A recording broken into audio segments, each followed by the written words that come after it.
എല്ലാവർക്കും ഒരിക്കൽ കൂടി ബെസ്റ്റോ യൂട്യൂബ് ചാനലിന്റെ 10ാം തരം തുല്യതാ ക്ലാസ്സിലേക്ക് സ്വാഗതം. കഴിഞ്ഞ വീഡിയോയിൽ നാം ചർച്ച ചെയ്തിരുന്നത് 2013 ചോദ്യ പേപ്പറായിരുന്നു.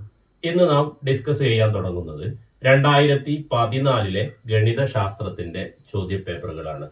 നമുക്കറിയാം 2021 പുതിയ പുസ്തകമായി മാറിയിട്ടുണ്ടെങ്കിലും അതിന് തൊട്ട് മുമ്പിലുള്ള പുസ്തകത്തിലെ ചോദ്യ പേപ്പറുകളാണ് ഈ 2013-2014 പക്ഷെ അതിലുള്ള പുസ്തകം മാറിയിട്ടുണ്ടെങ്കിലും കണ്ടന്റുകൾ മാറിയിട്ടില്ല. ഓക്കെ, ചില ആളുകളുടെ കമന്റ് കൊണ്ടാണ് ഞാൻ ഇത് പറയേണ്ടി വന്നിട്ടുള്ളത്. അപ്പൊ നമുക്ക് ചോദ്യങ്ങൾ പരിചയപ്പെട്ട് പുതിയ പുസ്തകത്തിലെ ആശയങ്ങൾ തന്നെയാണ് പഴയ പുസ്തകത്തിലും ഉണ്ടായിരുന്നത്. ആവശ്യമില്ലാത്തവ ഒഴിവാക്കിക്കൊണ്ടാണ് നമ്മൾ ഡിസ്കസ് ചെയ്തുകൊണ്ടിരിക്കുന്നത്. ഓക്കെ, നമുക്ക് ഇതിലെ ഒന്നാമത്തെ പാർട്ട് വീഡിയോയിലെ ഒന്നാമത്തെ ചോദ്യത്തിലേക്ക് കടക്കാം. 8, 15, 22 എന്ന സമാന്തര ശ്രേണിയുടെ അടുത്ത പദം ഏത്? ഈ ശ്രേണിയിലെ 11ാം പദം എത്ര? ബോർഡിലേക്ക് നോക്കൂ. 8, 15, 22 എന്ന് തുടങ്ങുന്ന സമാന്തര ശ്രേണിയുടെ അടുത്ത പദം ഏത് എന്നുള്ളതാണ്. അപ്പൊ നമുക്ക് ആദ്യം കാണേണ്ടത് പൊതുവ്യത്യാസമാണ്. അപ്പൊ 15ൽ നിന്ന് 8 കുറച്ചു കഴിഞ്ഞാൽ നമുക്ക് 7 എന്ന് കിട്ടും. പൊതുവ്യത്യാസം 7ആണ്. അപ്പൊ തൊട്ടടുത്ത പദം എന്ന് പറയുന്നത് 22ലേക്ക് 7 കൂട്ടിക്കൊടുത്താൽ മതി. അപ്പൊ നമുക്ക് 22 7 കൂട്ടിക്കഴിഞ്ഞാൽ 29. ഇനി ഈ ശ്രേണിയുടെ 11ാം പദം എത്ര എന്നാണ് ചോദിച്ചത്. അപ്പൊ അത് നമുക്ക് ബീജഗണിതം കാണാം. അപ്പൊ ബീജഗണിതത്തിന് നമ്മൾ xn എന്നാ പറയുന്നത്. xn സമം dn plus f minus d. ഇതാണ് ബീജഗണിതത്തിന്റെ സമവാക്യം. അപ്പൊ d എന്ന് പറയുന്നത് 7 ആണ്. അപ്പൊ 7n പ്ലസ് f എന്ന് പറയുന്നത് 8 മൈനസ് d എന്ന് പറയുന്നത് 7. അപ്പൊ നമുക്ക് 7n 8ൽ നിന്ന് 7 കുറച്ചാൽ നമുക്ക് 1 എന്ന് കിട്ടും. അപ്പൊ 7n പ്ലസ് 1. ഇനി നമുക്ക് 11ാം പദം കണ്ടുപിടിക്കാൻ എളുപ്പമാണ്. 7 ഗുണിക്കണം 11 പ്ലസ് 1. അപ്പൊ 7 11 77. 77 1 കൂട്ടിയാൽ 78. ഇതല്ലാത്ത രീതിയിൽ നമുക്ക് 11ാം പദം കണ്ടുപിടിക്കാം. അപ്പൊ 11ാം പദം കണ്ടുപിടിക്കാനുള്ള മറ്റൊരു മെത്തേഡ് എന്ന് പറഞ്ഞാൽ 10 പൊതുവ്യത്യാസത്തിനോട് കൂടെ 1ാം പദം കൂട്ടിയാൽ മതി. ഒന്നാമത്തെ പദം എന്ന് പറയുന്നത് നമ്മൾ എഫ് എന്നോ എ എന്നോ കൊടുക്കാം. അപ്പൊ 10d. അപ്പൊ 10 ഇൻറ്റു ഡി എന്ന് പറയുന്നത് 7 ആണ്. പ്ലസ് ആദ്യ പദം 8. ഇങ്ങനെ ചെയ്താലും നമുക്ക് ഉത്തരം കിട്ടും. അപ്പൊ 10 7 70 പ്ലസ് 8 78. ഈ ഒരു മെത്തേഡ് നമ്മൾ ഇത് തൊട്ട് മുന്നിലുള്ള വീഡിയോ നമ്മൾ ചെയ്തിട്ടുണ്ട്. അപ്പൊ ഈ രീതിയിൽ നമുക്ക് ഉത്തരത്തിലേക്ക് എത്താം. ഓക്കെ, തൊട്ടടുത്ത ചോദ്യത്തിലേക്ക് കിടക്കുന്നു. രണ്ടാമത്തെ ചോദ്യം, 12 സെന്റിമീറ്റർ വശമുള്ള സമചതുരാകൃതിയിലുള്ള ഒരു പലകയിൽ നിന്നും ഉണ്ടാക്കാവുന്ന ഏറ്റവും വലിയ വൃത്തത്തിന്റെ പരപ്പളവ് എത്ര? അപ്പൊ ഈ ചോദ്യത്തിൽ പറഞ്ഞ രീതിയിൽ ഒരു ഏകദേശ ചിത്രം വരച്ചിട്ടുണ്ട്. മനസ്സിലാക്കാൻ വേണ്ടിയിട്ടാണ്. ചിത്രം വരക്കേണ്ട ആവശ്യമൊന്നുമില്ല. ഒരു സമചതുരം വരച്ചു. ഈ സമചതുരത്തിന്റെ വശത്തിന് നീളം 12 സെന്റിമീറ്റർ ആണ്. ഇതിൽ നിന്ന് ചെത്തിയെടുക്കാവുന്ന വലിയ വൃത്തം, ഈ വൃത്തത്തിന്റെ പരപ്പളവ് എത്ര എന്നാണ് ചോദ്യം. അപ്പൊ വൃത്തത്തിന്റെ പരപ്പളവ് കണ്ടുപിടിക്കാനുള്ള സമവാക്യം പരപ്പളവ് സമം πr സ്ക്വയർ എന്ന. അപ്പൊ നമുക്ക് r അഥവാ ആരം കിട്ടേണ്ടതുണ്ട്. അപ്പൊ ഈ ചിത്രത്തിൽ നമുക്കറിയാം ഇവിടെ 12 സെന്റിമീറ്റർ ആണെങ്കിൽ ഇതിന്റെ വ്യാസം 12 സെന്റിമീറ്റർ ആയിരിക്കും. അപ്പൊ നമുക്ക് ആരമാണ് കിട്ടേണ്ടത്. ആരം എന്ന് പറയുന്നത് 6 സെന്റിമീറ്റർ ആണ്. വ്യാസത്തിന്റെ പകുതിയാണ് ആരം.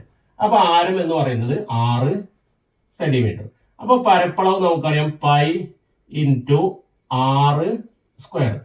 6ന്റെ സ്ക്വയർ എന്ന് പറഞ്ഞാൽ 36 ആണ്. 36 π സെന്റിമീറ്റർ സ്ക്വയർ. ഇവിടെ π ഉൾപ്പെടെ എഴുതിയാൽ മതി. പൈന്റെ വില കൊടുത്ത് നമ്മൾ ഗുണിക്കേണ്ട ആവശ്യമൊന്നുമില്ല. ഇത് തന്നെയാണ് ഇതിന്റെ ഉത്തരം, 36 π സെന്റിമീറ്റർ സ്ക്വയർ. ഓക്കെ, ഇനി നമുക്ക് അടുത്ത ചോദ്യത്തിലേക്ക് കടക്കാം. മൂന്നാമത്തെ ചോദ്യം, x അക്ഷവും y അക്ഷവും ഉത്തരക്കടലാസിൽ വരച്ച് A02 B-31 എന്നീ ബിന്ദുക്കൾ അടയാളപ്പെടുത്തുക. അപ്പൊ ഇവിടെ ചോദ്യത്തിൽ പറഞ്ഞ രീതിയിൽ ഉത്തരക്കടലാസിൽ ഇതുപോലെ x അക്ഷവും y അക്ഷവും വരക്കുക. അപ്പൊ ഇവിടെ ശ്രദ്ധിക്കേണ്ട ഒരു കാര്യം എന്ന് പറയുന്നത് ഇതിന്റെ ഈ വലതുഭാഗത്ത് x അക്ഷത്തിന്റെ വലതുഭാഗത്ത് 1 2 3 4 പോസിറ്റീവ് നമ്പറുകളായിരിക്കും. ഇടതുഭാഗത്തേക്കാണ് മൈനസ് കൊടുക്കേണ്ടത്. അതുപോലെ y അക്ഷത്തിൽ മുകൾ ഭാഗത്തേക്ക് പോസിറ്റീവും താഴ്ഭാഗത്തേക്ക് നെഗറ്റീവുമാണ്. അപ്പൊ ഇനി പറഞ്ഞ രീതിയിൽ നമുക്ക് എയും അതുപോലെ തന്നെ ബിയും അടയാളപ്പെടുത്താം. എ അടയാളപ്പെടുത്താൻ പറഞ്ഞിരിക്കുന്നത് 0, 2. അപ്പൊ എക്സിന് 0 എടുക്കേണ്ടത്. അപ്പൊ എക്സിന് 0 പറയുന്നത് ഇതാണ് എക്സിന് 0 എന്ന് പറയുന്നത് ഇവിടെയാണ്. വൈയില് 2 ഇവിടെയാണ്. അപ്പൊ ഈ 0, 2 കൂട്ടിമുട്ടുന്ന ബിന്ദു എന്ന് പറയുന്നത് ഈ ഭാഗത്താണ്. അതായത് എക്സിന് 0, വൈയില് 2. അപ്പൊ ഈ രണ്ട് ഭാഗം കൂട്ടിമുട്ടുന്ന പോയിന്റ് ഇവിടെയാണ്. 0, 2. ഇവിടെ നമുക്ക് എ എന്ന ബിന്ദു അടയാളപ്പെടുത്താം. അപ്പൊ ഇതാണ് എ. അടുത്ത ബി ആണ് നമുക്ക് അടയാളപ്പെടുത്തേണ്ടത്. ബി എന്ന് പറയുന്നത് -3, 1. എക്സിന് -3 എടുക്കണം. അപ്പൊ എക്സ് എന്ന് പറയുന്നത് ഇതാണ്. ഇവിടെയാണ് -3. ഇനി 1 എന്ന് പറയുന്നത് വൈ ആണ്. വൈയിൽ 1 എന്ന് പറയുന്നത് ഇവിടെയാണ്. അപ്പൊ ഇത് രണ്ടും കൂട്ടിമുട്ടുന്ന ബിന്ദു എന്ന് പറയുന്നത് ഇവിടെയാണ്. അപ്പൊ ഇവിടെയാണ് -3, 1. ഇവിടെയാണ് നമുക്ക് ബി അടയാളപ്പെടുത്തേണ്ടത്. അപ്പൊ ഇവിടെ റൗണ്ട് വെച്ചിട്ട് നമ്മൾ ബി എന്ന് അടയാളപ്പെടുത്തും. ഇങ്ങനെയാണ് എക്സ് അക്ഷവും വൈ അക്ഷവും വരച്ചുകൊണ്ട് ഈ പറയുന്ന സൂചക സംഖ്യകൾ നമ്മൾ അടയാളപ്പെടുത്തേണ്ടത്. ഇനി നമുക്ക് 4ാമത്തെ ചോദ്യത്തിലേക്ക് കടക്കാം. 4ാമത്തെ ചോദ്യം, ചിത്രത്തിൽ O വൃത്തകേന്ദ്രമാണ്. കോൺ BOD 100 ഡിഗ്രി ആയാൽ കോൺ എ, കോൺ സി എന്നിവയുടെ അളവുകൾ കാണുക. അപ്പൊ ഇവിടെ ചോദ്യത്തിൽ പറഞ്ഞ ചിത്രം ബോർഡിൽ കാണാം. ഇവിടെ BOD എന്ന കോൺ 100 ഡിഗ്രിയാണ്. അതായത് ഇതൊരു കേന്ദ്ര കോണാണ്. കേന്ദ്ര കോണിന്റെ അളവിന്റെ പകുതിയായിരിക്കും മറുചാപത്തിലെ കോണിന്റെ അളവ്. അപ്പൊ കോൺ എ സമം എന്ന് പറയുന്നത് 100 ആണെങ്കിൽ ഇതിന്റെ പകുതിയായിരിക്കും. അപ്പൊ ഇതിന്റെ 100ന്റെ പകുതി എന്ന് പറയുന്നത് 50. അപ്പൊ കോൺ എ സമം 50 ഡിഗ്രി. ഇനി നമ്മൾ കോൺ സി ആണ് ചോദിച്ചിട്ടുള്ളത്. അപ്പൊ കോൺ സി എന്ന് പറയുമ്പോൾ ശ്രദ്ധിക്കുക, ഇവിടെ ABCD ഈ 4 ബിന്ദുക്കളും വൃത്തത്തിലാണുള്ളത്. അതുകൊണ്ട് തന്നെ ഈ ഒരു ചതുർഭുജത്തെ നമുക്ക് ചക്രീയ ചതുർഭുജം, അതായത് സൈക്ലിക് ക്വാഡ്രിലാറ്ററൽ എന്ന് പറയാം. ABCD.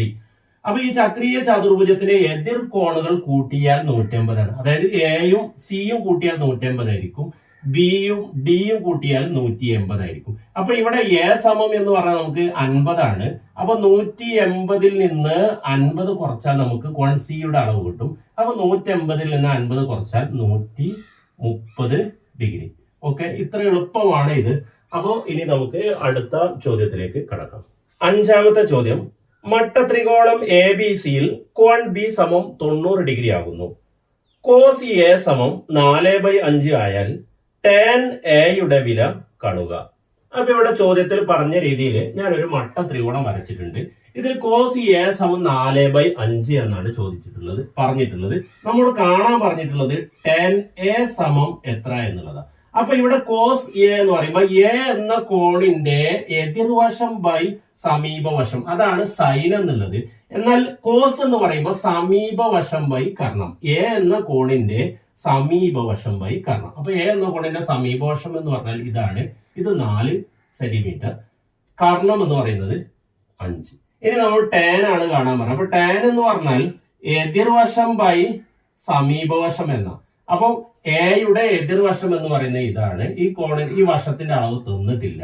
അപ്പൊ ടാൻ എ കണ്ടുപിടിക്കാൻ ഈ BCയുടെ നീളം കാണേണ്ടതുണ്ട്. അപ്പൊ നമുക്കറിയാം ഇതൊരു മട്ട ത്രികോണമായതുകൊണ്ട് പാദം എന്ന വശത്തിന്റെ അളവ് കണ്ടുപിടിക്കാൻ 5 സ്ക്വയർ മൈനസ് 4 സ്ക്വയർ, അതായത് കർണം സ്ക്വയർ മൈനസ് ലംബം സ്ക്വയർ. അപ്പൊ 5ന്റെ സ്ക്വയർ 25, 4ന്റേത് 16. അപ്പൊ 25ന്ന് 16 കുറച്ചാൽ നമുക്കറിയാം 9. 9ന്റെ റൂട്ട് എന്ന് പറയുന്നത് 3. അപ്പൊ നമുക്ക് ഇവിടെ കിട്ടി BC എന്നതിന്റെ നീളം 3 ആണ്. ഇനി നോക്കാം, ടാൻ എന്ന് പറയുന്നത് എയുടെ എതിർവശം, അതായത് 3 ഹരിക്കണം സമീപവശം 4. അപ്പൊ ടാൻ എ എന്ന് പറയുന്നത് 3/4. അപ്പൊ ഇവിടെ ആദ്യം നമ്മൾ ശ്രദ്ധിക്കേണ്ടത് സൈൻ എന്ന് പറഞ്ഞാൽ എതിർവശം ബൈ കർണം, കോസ് എന്ന് പറഞ്ഞാൽ സമീപവശം ബൈ കർണം, ടാൻ എന്ന് പറഞ്ഞാൽ എതിർവശം ബൈ സമീപവശം. ഈ എതിർവശവും സമീപവശവും ഓരോ കോണിന്റെ ആസ്പദമാക്കി മാറിക്കൊണ്ടിരിക്കും. എന്നാൽ കർണം എന്നുള്ളത് എപ്പോഴും ഈ ചെരിഞ്ഞ, അതായത് വലിയ വശമായിരിക്കും. ഓക്കെ, ഇനി നമുക്ക് അടുത്ത ചോദ്യത്തിലേക്ക് കടക്കാം. 6ാമത്തെ ചോദ്യം, x² + 7x + 10 ഘടക രൂപത്തിലാക്കുക.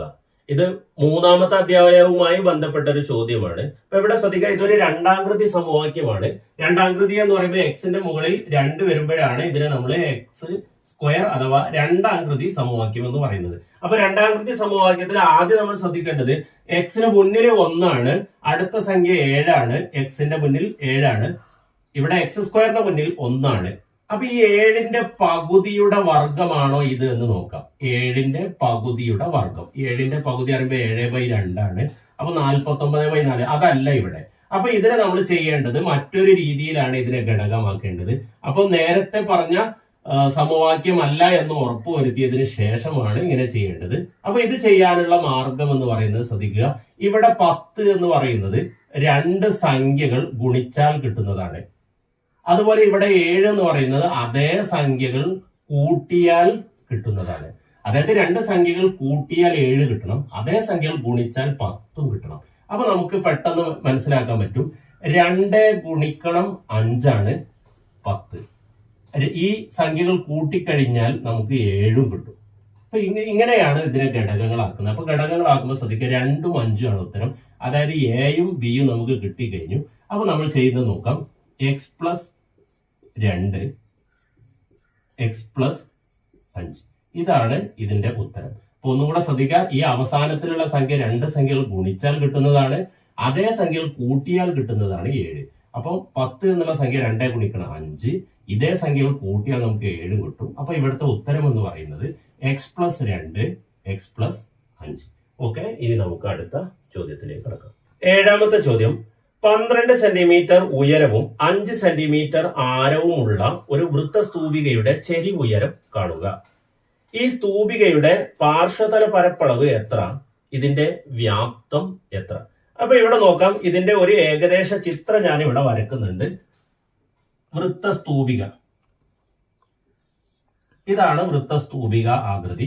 ഇതിന്റെ ഉയരം 12 സെന്റിമീറ്റർ. അപ്പൊ ഇതാണ് ഉയരം എന്ന് പറയുന്നത്, ഇത് 12 സെന്റിമീറ്റർ. ഇതിന്റെ ആരം ഇത് 5 സെന്റിമീറ്റർ. അപ്പൊ ഇതിന്റെ ചെരിവുയരം എന്ന് പറയുന്നത് ഈ കാണുന്നതാണ്, അതായത് കർണമാണ് കാണേണ്ടത്. അപ്പൊ ചെരിവുയരത്തെ നമ്മൾ എൽ എന്നുള്ള അക്ഷരം കൊണ്ടാണ് സൂചിപ്പിക്കാറ്. അപ്പൊ 12 സ്ക്വയർ പ്ലസ് 5 സ്ക്വയർ, കർണം കണ്ടുപിടിക്കാൻ പാദം സ്ക്വയർ പ്ലസ് ലംബം സ്ക്വയർ. അപ്പൊ 12ന്റെ സ്ക്വയർ എന്ന് പറയുന്നത് 144, 5ന്റെ സ്ക്വയർ എന്ന് പറയുന്നത് 25. ഇത് രണ്ടും കൂട്ടി കഴിഞ്ഞാൽ നമുക്ക് 169 കിട്ടും. 169ന്റെ റൂട്ട് എന്ന് പറയുന്നത് 13. അപ്പൊ ഇതിന്റെ നീളം നമുക്ക് കിട്ടിക്കഴിഞ്ഞു.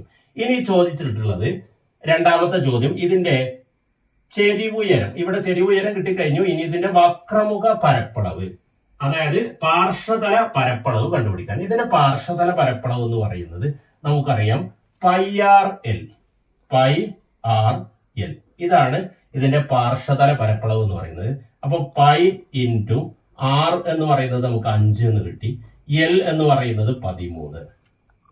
അപ്പൊ 5 13 65, അതിനോട് കൂടെ ഒരു π, 65 π സെന്റിമീറ്റർ സ്ക്വയർ. ഇനി ഇതിന്റെ വ്യാപ്തം എത്ര എന്നൊരു ചോദ്യം കൂടെ ഉണ്ട്. അപ്പൊ വ്യാപ്തം എന്ന് പറയുന്നത് 1/3 πr സ്ക്വയർ h, ഇതാണ് ഇതിന്റെ വ്യാപ്തം. അപ്പൊ 1/3 ഗുണിക്കണം π ഗുണിക്കണം r എന്ന് പറയുന്നത് 5 ആണ്, അപ്പൊ 5ന്റെ സ്ക്വയർ ഇൻറ്റു h എന്ന് പറയുന്നത് 12. അപ്പൊ ഇവിടെ നമുക്ക് 3ഉം 12ഉം ഹരിക്കാൻ പറ്റും. അപ്പൊ 12ൽ 3 4 പ്രാവശ്യം. അപ്പൊ ഇനിയുള്ളത് π, 5ന്റെ സ്ക്വയർ 25, 4. അപ്പൊ 4 25 എന്ന് പറയുന്നത് 100 ആണ്, 100 π സെന്റിമീറ്റർ ക്യൂബ്. അപ്പൊ വ്യാപ്തമാവുമ്പോ ക്യൂബ്, പരപ്പളവാകുമ്പോ സ്ക്വയർ. അപ്പൊ ഇവിടെ ശ്രദ്ധിക്കുക, ഈ 2 സമവാക്യങ്ങൾ നമുക്ക് അറിഞ്ഞു കഴിഞ്ഞാൽ ഇതിന്റെ ഉത്തരം ലഭിക്കും. അതോടൊപ്പം തന്നെ ഇവിടെയുള്ള ഈ ഒരു മട്ട ത്രികോണവും നിങ്ങളുടെ മനസ്സിലുണ്ടാവണം. ഓക്കെ, ഇന്ന് നമ്മൾ 7 ചോദ്യങ്ങളാണ് ചെയ്തിട്ടുള്ളത്. ഇനി ബാക്കിയുള്ള ചോദ്യങ്ങൾ നമ്മൾ അടുത്ത വീഡിയോയിൽ ചർച്ച ചെയ്യാം. Okay, thank you.